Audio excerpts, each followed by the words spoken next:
जय श्री महाकाल। तो भाइयों कैसे हैं आप लोग। मैं आज आया हूँ महाकाल की नगरी उज्जैन में। तो इस वीडियो को आप पूरी एंड तक देखना, क्योंकि मैं इस वीडियो में आपको बताने वाला हूँ कि महाकालेश्वर कैसे आए, यहाँ पर रुकने के लिए सस्ते होटल व धर्मशालाएं कहाँ पर मिलेंगे, यहाँ पर खाने की क्या व्यवस्था है और यहाँ पर घूमने की जगहें कौन कौन सी हैं। साथ ही साथ मैं आपको यह भी बताऊंगा कि महाकाल के फ्री दर्शन कैसे कर सकते हैं, वीआईपी दर्शन के चार्जेस क्या होंगे और अगर आपको भस्म आरती लेना है तो उसका पूरा प्रोसीजर क्या है। और भाई एंड में मैं आपको यह भी बताऊंगा कि यहाँ पर घूमने का पर पर्सन का खर्चा कितना आएगा। सबसे पहले हम बात कर रहे थे महाकालेश्वर कैसे पहुँचना है। यहाँ पर पहुँचने के लिए हमारे पास 3 ऑप्शन है, ट्रेन, बस और फ्लाइट। अगर हम बात करें पहले ऑप्शन की यानी कि ट्रेन की, तो यहाँ मंदिर से सबसे नजदीकी रेलवे स्टेशन उज्जैन जंक्शन है। भारत के लगभग सभी शहरों से उज्जैन के लिए ट्रेनें आराम से मिल जाएंगी। यहाँ पर रेलवे स्टेशन से आपको 20 रुपए में ऑटो मिल जाएंगे जो आपको महाकाल मंदिर तक आराम से छोड़ देंगे। अगर हम बात करें दूसरे ऑप्शन की यानी बस की, तो उज्जैन के लिए आपको भारत के लगभग हर कोने से सरकारी और प्राइवेट बसें आसानी से मिल जाएंगी। ये बसें आपको मंदिर से थोड़ी दूर ही उतार देंगे। और अगर आप यहाँ पर फ्लाइट से आना चाहते हैं तो यहाँ का नजदीकी एयरपोर्ट इंदौर का एयरपोर्ट है, जो कि उज्जैन से लगभग 50 किलोमीटर की दूरी पर है। फिर इंदौर से उज्जैन आने के लिए आपको बसें, टैक्सी और शेयरिंग टैक्सी आराम से मिल जाएंगी। तो भाई मैंने उज्जैन आने के लिए चूज किया था ट्रेन को। हमारी ट्रेन जयपुर से रात को 7:30 बजे निकलती है और लगभग 9 घंटे के सफर के बाद सुबह 4:30 बजे हम पहुंच जाते हैं उज्जैन। उज्जैन रेलवे स्टेशन पहुंचने के बाद मैं अपना गूगल मैप खोलता हूं, जिसमें महाकाल मंदिर की दूरी लगभग 1.5 किलोमीटर बता रहा था। तो भाई मैं तो अपने 20 रुपए बचाने के लिए पैदल ही निकल पड़ता हूँ। तो भाई मंदिर के पास पहुँचने के बाद अब बारी थी हमारे लिए एक रूम ढूंढने की।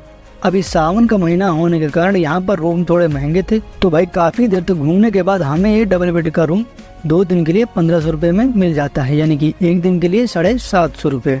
वैसे यहाँ पर मंदिर से थोड़ी दूर यानी कि 500 या 600 मीटर की दूरी पर आपको आराम से धर्मशालाएं मिल जाएंगी, जो कि आपको एक रूम के लिए 400 से 500 रुपए चार्ज करेंगे। तो भाई रूम में आराम करने के बाद लगभग 4 घंटे के बाद हम सुबह उठते हैं, फिर नहा धोकर हम निकल पड़ते हैं नाश्ता करने के लिए। तो भाई नाश्ते के लिए मैं रूम से थोड़ी दूर आ जाता हूँ पोहा खाने के लिए। आप उज्जैन आए हों और आप यहाँ पर पोहा ना खाएं, ऐसा तो हो ही नहीं सकता। यहाँ का पोहा काफ़ी टेस्टी होता है और इसका टेस्ट थोड़ा खट्टा मीठा सा होता है। पोहा आपको 15 रुपये में 1 प्लेट मिल जाएगा, इसलिए आप जब भी यहाँ पर आएँ तो पोहा जरूर ट्राई कीजिएगा। तो भाई नाश्ता तो अब हमारा हो चुका है, अब बारी है महाकाल मंदिर में दर्शन करने के लिए। तो हम माथे पर महाकाल महाराज का चंदन लगाकर निकल पड़ते हैं मंदिर में दर्शन के लिए। वैसे यहाँ पर मंदिर में दर्शन के लिए 3 लाइनें होती हैं। एक है फ्री दर्शन की लाइन, इसमें आप फ्री में लगभग 1 घंटे में दर्शन कर पाएंगे, और दूसरी है शीघ्र दर्शन की लाइन, जिसमें लगकर आप लगभग 10 मिनट में ही दर्शन कर पाएंगे। शीघ्र दर्शन के लिए आपको बड़ा गणेश मंदिर के पास बने काउंटर से 250 रुपए की पर्ची कटवानी होगी। वहीं अगर आप वीआईपी दर्शन करना चाहते हैं तो वीआईपी दर्शन के लिए आपको यहाँ मंदिर के पास बने श्राइन बोर्ड से 750 रुपए की पर्ची कटवानी पड़ेगी। वीआईपी दर्शन में आप गर्भगृह में जाकर शिवलिंग को छू सकते हैं और शिवलिंग का जलाभिषेक भी कर सकते हैं। जलाभिषेक की टाइमिंग सुबह 8 बजे से 12 बजे तक रहती है। और आप शीघ्र दर्शन और वीआईपी दर्शन की ऑनलाइन बुकिंग श्री महाकालेश्वर की ऑफिशियल वेबसाइट पर भी कर सकते हैं। वैसे हफ्ते में 4 दिन मंगलवार, बुधवार, बृहस्पतिवार और शुक्रवार को दोपहर 1 बजे से 4 बजे तक आप फ्री में मंदिर के गर्भगृह में जाकर शिवलिंग को छू सकते हैं। तो भाई यहाँ पर मंदिर में महाकाल बाबा के दर्शन करने के बाद यही मंदिर परिसर में कई अन्य मंदिर भी हैं, जैसे ओंकारेश्वर मंदिर, श्री सिद्धि विनायक गणेश मंदिर और नवग्रह मंदिर। तो भाई इन मंदिरों में भी दर्शन जरूर करें। और भाई अगर आप भस्म आरती अटेंड करना चाहते हैं तो उसकी ऑनलाइन बुकिंग आपको श्री महाकालेश्वर की ऑफिशियल वेबसाइट पर करनी होगी, जिसका चार्ज 201 रुपये रहता है। तो भाई अगर आप भस्म आरती फ्री में करना चाहते हैं तो इसकी बुकिंग आपको ऑफलाइन करनी होगी। और भस्म आरती की ऑफलाइन बुकिंग यहाँ पर 1 दिन पहले भारत माता मंदिर के पास बने काउंटर से सुबह 7 बजे से 12 बजे के बीच कर सकते हैं। इसके लिए आपको यहीं पर दिया गया फॉर्म भरना होगा और एक ID प्रूफ भी देना होगा। तो भाई महाकाल मंदिर में अच्छे से घूमने के बाद मैं आ जाता हूँ महाकाल कॉरिडोर घूमने के लिए, जो कि जस्ट मंदिर के बगल में ही बना हुआ है। ये पूरा भव्य कॉरिडोर लगभग 1 किलोमीटर की दूरी तक फैला हुआ है। ये पूरा कॉरिडोर इतना भव्य बना हुआ है कि इसको देखकर आपको थोड़ी बहुत बाहुबली मूवी वाली फीलिंग आएगी। जिस तरीके से बाहुबली मूवी में खूबसूरत बड़ी सी मूर्तियां और बड़े बड़े खंभे बने हुए थे, उसी प्रकार ये कॉरिडोर भी आपको वैसा ही फील देगा। महाकाल कॉरिडोर में शिव जी की अलग अलग लीलाएं मूर्तियों के रूप में दिखाई गई हैं और यहाँ पर जो खंभे बने हुए हैं उस पर शिव जी के नृत्य की अलग अलग मुद्राएं बनाई गई हैं और यहाँ पर दीवारों पर भी ये शिव जी की अलग अलग लीलाएं दिखाई गई हैं।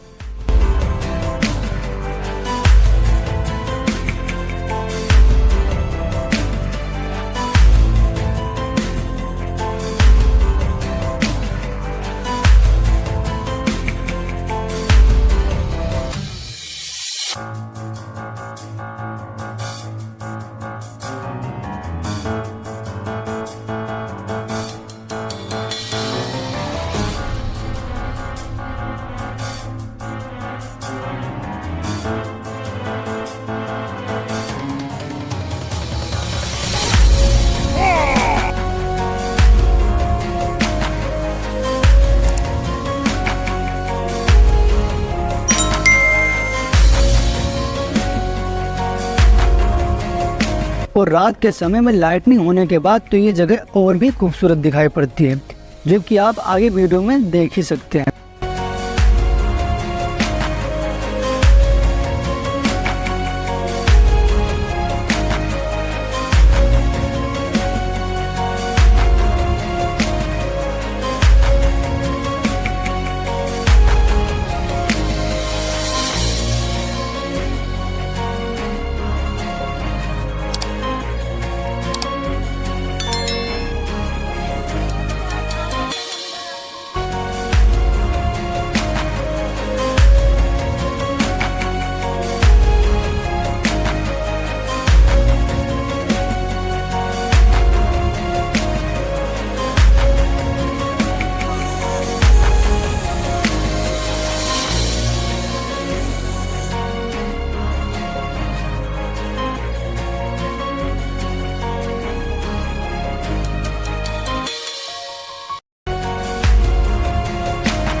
अब समय हो चुका था महाकाल की संध्या आरती का। महाकाल की संध्या आरती सूरज डूबने के बाद यानी शाम को 7 बजे होती है। संध्या आरती से पहले महाकाल महाराज का श्रृंगार किया जाता है, फिर उसके बाद आरती की जाती है। यहाँ संध्या आरती ढोल, नगाड़ों और घंटों की मधुर आवाज के साथ की जाती है। इसलिए आप जब भी यहाँ पर आए तो यहाँ की संध्या आरती तो बिल्कुल भी मिस मत करना। जहाँ की संध्या आरती में आपको एक अलग ही एनर्जी फील होगी।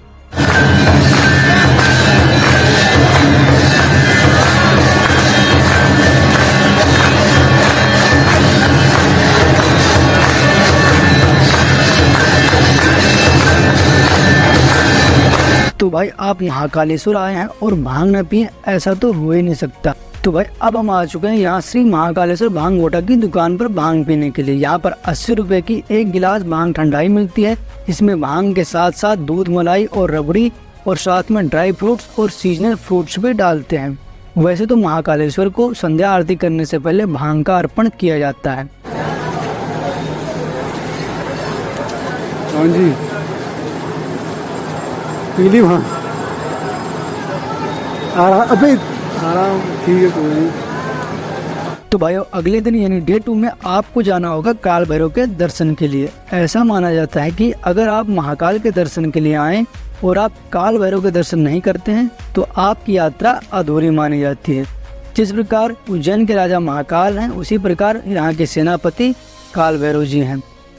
काल भैरव जाने के लिए आपको ई रिक्शा और ऑटो यही महाकाल मंदिर के पास से ही मिल जाएंगे। ये ऑटो वाले आपको 400 से 500 रुपए में कुल 5 मंदिर घुमाएंगे, जिनमें काल भैरव के साथ साथ माता गढ़कालिका मंदिर, भरतारी गुफा, मंगलनाथ और संदीपनी मुनि का आश्रम शामिल है। और अगर आपको केवल काल भैरव मंदिर जाना है तो ये आपसे 250 रुपए चार्ज करेंगे। और भाई अगर आप स्कूटी से जाना चाहते हैं तो आपको 350 से 400 रुपए में इलेक्ट्रिक स्कूटी आराम से मिल जाएगी, जो कि पहले से ही फुल चार्ज होगी, जिससे आप टोटल 100 किलोमीटर तक घूम सकते हैं। और भाई काफी बारिश होने के कारण मैंने स्कूटी की जगह ये ई रिक्शा बुक किया था, जो कि 400 रुपए का था। इसमें ये मुझे पूरे 5 मंदिर घुमाने वाले हैं।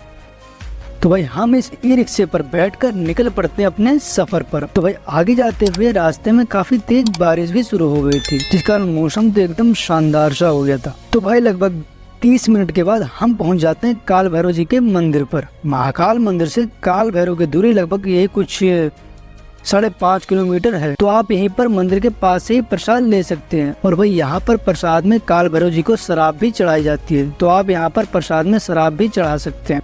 यहाँ पर मंदिर में अगर आप देसी शराब चढ़ाते हैं तो ये पूरी बोतल मंदिर में ही चढ़ा देंगे, और अगर आप यहाँ पर अंग्रेजी शराब चढ़ाते हैं तो ये बोतल से थोड़ी शराब तो भगवान को चढ़ाएंगे और बाकी बोतल प्रसाद के रूप में आपको वापस कर देंगे, जिसे आप अपने घर प्रसाद के रूप में ले जा सकते हैं।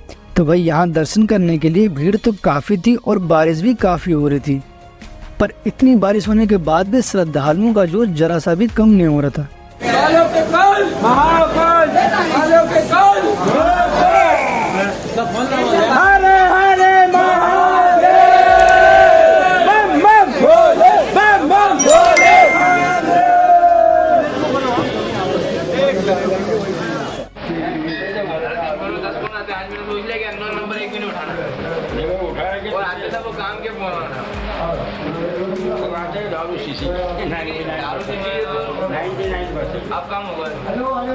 तो काल भैरव में दर्शन करने के बाद हम आ जाते हैं माता गढ़कालिका के मंदिर पर, जो कि काल भैरव से लगभग 2.5 किलोमीटर की दूरी पर है।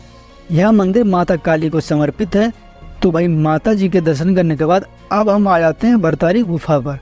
इस गुफा में महाराजा विक्रमादित्य के भाई भरतारी ने अपनी रानी से प्रेम में धोखा खाने के बाद 12 वर्षों तक कठिन तपस्या करी थी। यही गुफा के अंदर ही एक द्वार है जहाँ पर ये बाबा जी हमेशा बैठे रहते हैं।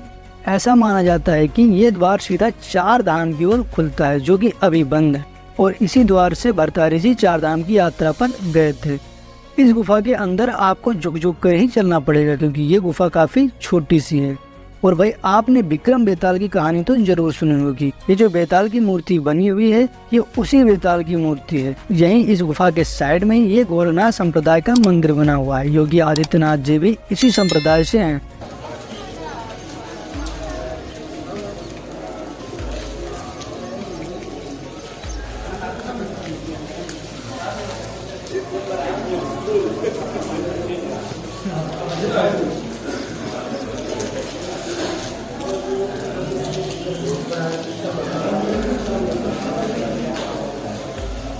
और भाई यहाँ पर ये गौशाला भी बनी हुई है, तो आप यहाँ पर गायों को चारा भी खिला सकते हैं। वैसे भरतारी गुफा थोड़ा अंदर होने के कारण काफी लोग यहाँ पर नहीं आते हैं, पर मैं आपको रिकमेंड करूंगा कि अगर आपको प्राचीन समय की गुफाओं का एक्सपीरियंस करना है तो आप यहाँ पर जरूर से जरूर आए। तो भाई भरतारी गुफा में घूमने के बाद अब मैं आ जाता हूँ संदीपनी मुनि के आश्रम पर। ऐसा माना जाता है कि भगवान श्री कृष्ण, बलराम जी और सुदामा जी ने अपनी शिक्षा यहीं पर प्राप्त करी थी। यहाँ मंदिर में जो शिवलिंग है उसका नाम सर्वेश्वर महादेव है, और ये शिवलिंग लगभग 5000 वर्ष पुराना। यह शिवलिंग द्वापर युग का माना जाता है। ये मंदिर में ही एक कुंड बना हुआ है, और यहीं पर कुंड के चारों ओर दीवार पर भगवान श्री कृष्ण की 64 कलाओं को बड़े खूबसूरत रूप से चित्रित किया गया है।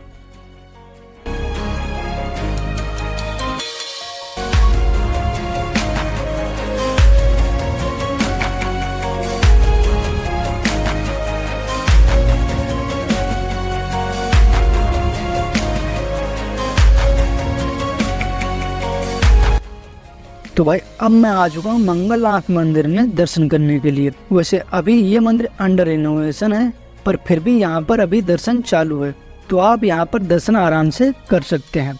ऐसा माना जाता है कि इसी जगह पर मंगल ग्रह का जन्म स्थान है, और कर्क रेखा भी यहीं से गुजरती है। इस मंदिर में आप मंगल दोष को शांत करने के लिए पूजा भी करवा सकते हैं।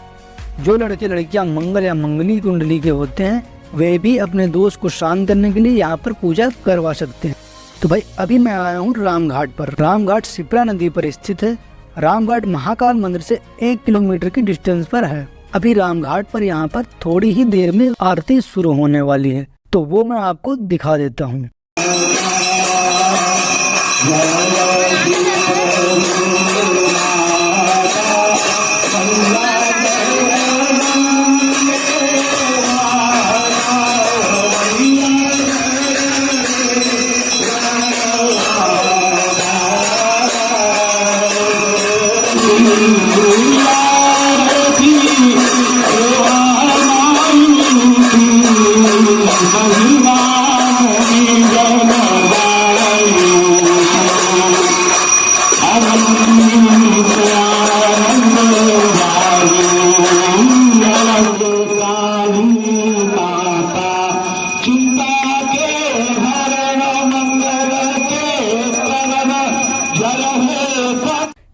घाट की आरती के दौरान जो ढोल नगाड़े घंटियां और शंख की आवाज आ रही थी उसकी वाइब भी अलग है भाई। और भाई मैं तो इसे काशी की मिनी गंगा आरती कहूँगा। तो अभी तो मैं यहाँ से हरसिद्धि माता के मंदिर में जा रहा हूँ, फिर वहाँ आरती लेने के बाद खाना वगैरह खाकर एक बार रात को यहाँ पर घूमने के लिए फिर आऊंगा। तो भाई राम घाट की आरती लेने के बाद मैं अभी आ चुका हूँ हरसिद्धि माता के मंदिर पर, जो कि राम घाट से केवल 280 मीटर की दूरी पर है।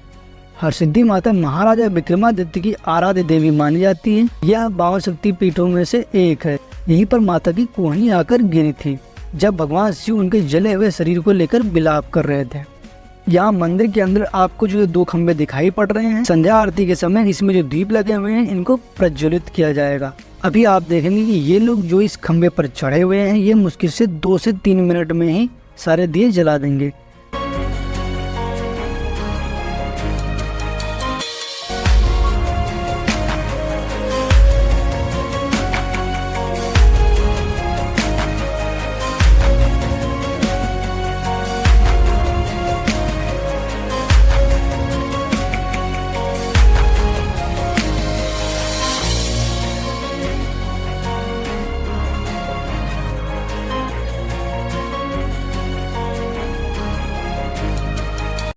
यहाँ भी महाकाल आरती की तरह आरती के समय ढोल नगाड़ों और घंटियों को बजाया जाता है, तो इसलिए आप यहाँ की आरती भी जरूर लेना।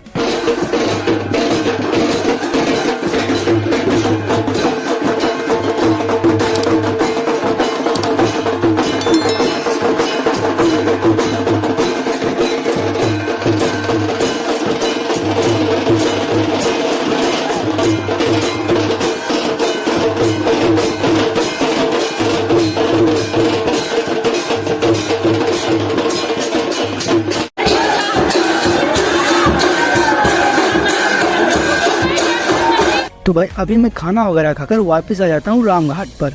अभी रात को घाट पर ज्यादा लोग नहीं थे क्योंकि अभी रात के लगभग 11:30 बज रहे हैं। और भाई यहाँ पर एक अलग ही शांति। तो भाई यहाँ पर घाट पर बैठकर बहते हुए पानी को देखते हुए कब 1 घंटे निकल गए पता ही नहीं चला। थोड़ी देर बाद मेरे मन में आता है कि चलो चलकर घाट के ऊपर बने पुल पर चला जाए। और भाई अभी मैं आ चुका हूँ घाट के पुल पर। हम यहाँ पे शिप्रा नदी के पुल पे बैठे हैं। इस पुल का नाम है नरसिंह पुल। ऊपर आसमान में आप देखोगे तो लगेगा ही नहीं कि ये रात के 12:30 बजे हैं। चारों तरफ आसमान ऐसे लग रहा है पूरा उजाला हो रहा है। देखो ऐसा लग रहा है सुबह के 4 बज रहे हैं। इधर ये ठंडी ठंडी हवा चल रही है। हमारे ऋषभ भाई जो कि दिख नहीं रहे कैमरे में, ब्राइटनेस करके बढ़ा देता हूँ, आप दिख जाएंगे थोड़ा थोड़ा। हाँ दिख गया, चल हाँ।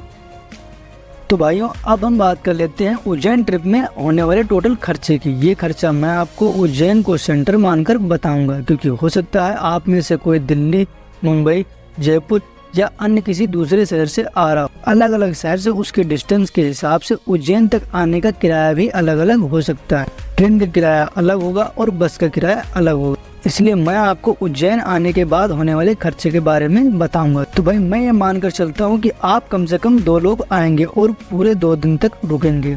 आपको यहाँ पर होटल या धर्मशालाओं में नॉर्मल डबल बेड रूम आराम से 500 रुपए तक में मिल जाएंगे। यानी 2 दिन के लिए रूम का 1000 रुपये होगा, जो कि 2 लोगों में डिवाइड होने के बाद 500 रुपये हो जाएगा। यानी रूम का पर पर्सन का आपको देने पड़ेंगे 500 रुपये। और एक थाली यहाँ पर आपको आराम से 100 रुपये में मिल जाएगी। यानी 2 टाइम का खाना 200 रुपये प्लस 100 रुपये का नाश्ता, यानी कि 2 दिन का खाना आपका 600 रुपये में हो जाएगा। और भाई काल भैरव आने के लिए ऑटो आपको 400 रुपये में मिल जाएगी, जो कि 2 लोगों में डिवाइड होने के बाद 200 रुपये ही रह जाएंगे। और प्रसाद लेने का अगर टोटल खर्चा मैं मैक्सिमम 300 रुपये मान लेता हूँ तो 1600 रुपये में आप यहाँ पर अच्छे से घूम लेंगे। और अगर आप यहाँ पर थोड़ा खुलकर भी खर्चा करते हैं तो 2000 रुपये में पूरा उज्जैन आप बड़े आराम से घूम सकते हैं।